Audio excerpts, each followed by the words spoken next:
I grew up at VCMC like ever since I was a kid. I remember being 4 or 5 and I was announcing the times in the timing truck and stuff like that. So it was a long time ago, and grew up racing at VCMC. So it was kind of cool to be back here and meeting all the new members. I started when I was 8 years old in go-karts, and I kind of worked my way up. Many of you might have known my dad, Sam. He was my coach, and he really brought me up racing all these years and raced go-karts. I started touring the United States, I think, around 10 or 11 years old. And then when I got to about 20 years old, that's when I first started racing cars. So I started with, of course, after the VCMC driving school. And then my career began flourishing. And then I went on to, I started racing, firstly Formula Ford. I think Formula Ford at 20, and then I started, I think this year was very different for me. It was my first year really expanding different cars. I started driving for Audi, I started driving the Chevrolets, and also did Porsche. So it was a really mixed year for me. But it was really good adapting to new cars, learning new things, and been a great year of racing against some of the big names. And it's quite interesting racing against guys like Andy Priel and stuff like that. And these guys have just been around for so much, and so racing against them, you learn so much. Just having the experience of racing against top drivers, and I think that's the main thing that improves you is racing against better drivers. And I think we should just do questions throughout this conversation to see where it leads. A few years ago when you came and you talked to VCMC, you said that the Macau was probably your favorite track. Is that still the case? Yes. Macau is, the reason I like Macau is, firstly, I like street circuits. So it's like, street circuits to me is something that's really special because it's very challenging. You got to find the limit, but you got to be conservative at the same time. So it's a little different than guys that just go out there and are really aggressive and then find the limit by going off the track or here and there. Because in Macau, if you make a mistake, you're pretty much in the wall.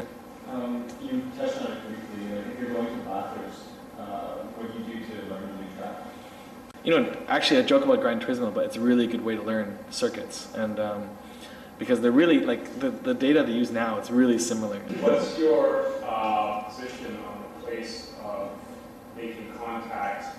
There's definitely a lot more contact in touring cars, and a lot of times it's about, I think maybe like, you have to drive aggressive to a certain point, but you can touch other cars, but you can't really get over the overboard. So if you go a little bit too aggressive, you're going to knock the other car off the track and you get penalties, or you get hit off by other guys. It's a very competitive paddock of drivers. Like, there's 30 drivers in our championship, but it's still, I think it's very civil and very professional, but at the same time, tempers do flare at times. You talked about being a little cautious getting into the corners. Was that a result of doing the transition to the front-wheel drive? I think just getting used into touring cars is really I think it's just much more aggressive. I think in Porsche races we're quite aggressive, but there's a certain amount of respect in the room you go. But touring cars it's just so difficult to pass, and because our power is so limited on the cars, and it's just more about you need to get through, make positions up, and a lot of people that qualify poorly, they have to. If you qualify poorly, they try to make up positions early. Are you worried to take on ballast or to have restrictors on your engines or to make racing a bit more competitive? Yeah, there is ballast on the cars, and they base it off of time. So because these people dodging weight all the time or trying not to get weight and things like that. So then pretty much now it's like your fastest lap time in the race and fastest lap time qualifying. They make an average, and then they base the weights on each race like that. Every 3 races. They look at the last 3 races in the schedule, and they adjust the weights, the ballast like that. How involved are you in the car track? It's actually, we're quite involved. We work a lot with the engineers about the car setup. The setup on the car, touring cars are quite open, so we play the differentials a lot. We're changing diff locks all the time. We're doing, of course, just the regular alignments like cambers, toe. So I think knowing your car is very important to, if you start playing with the setups and things, you don't always necessarily listen to what everybody says because you drive differently than other people. So you really have to believe in what you feel in the car, and I think that's very important. Are you guys running spec tires? Yes, Yokohama spec tires. So everybody's on the same tires.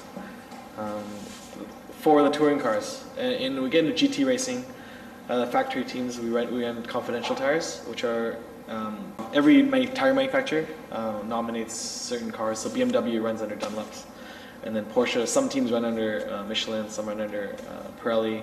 So it depends, and then certain teams are nominated certain tires. So if you're not with the factory team, there's a good chance you won't get factory tires, and then you won't have a chance. So would you say getting into the factory ride would be your next step in the sport?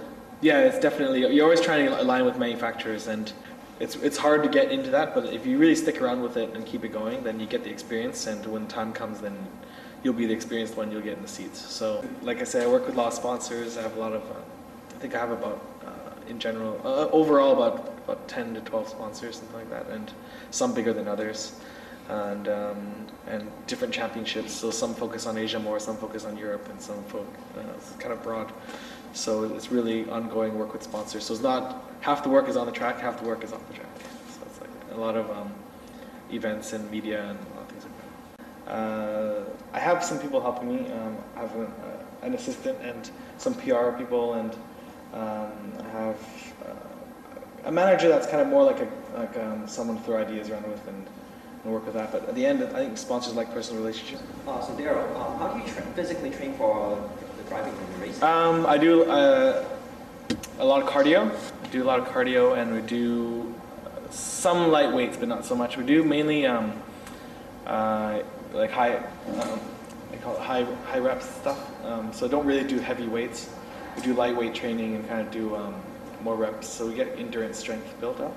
And I do a lot of biking. So we do about 2 hours a day on the bike in the mornings.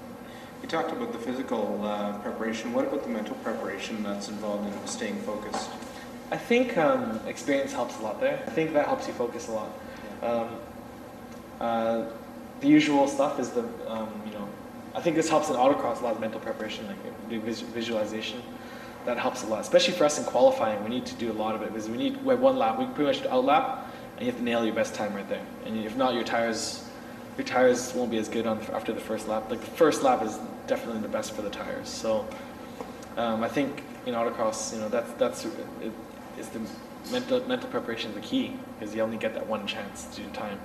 And I think it's the same with us in racing, qualifying, and stuff like that. Can you talk a bit about some of the dynamics when you're racing, doing one of the endurance series where you have, say, 3 drivers? You get really close to your teammate, and you start understanding each other, how you set the car up. So we actually work on a compromise a bit. We talk about things always together. We debrief with the engineers together, the 2 or 3 drivers. How long do you see yourself actually being in the driver's seat, racing competitively? My main focus is 100% racing, and I'll try to race till I'm in my 40s. That's the goal. And, to be able to stay competitive and race at that age, I think would be good. Thanks for having me, guys. It's been great. I still follow the Canucks.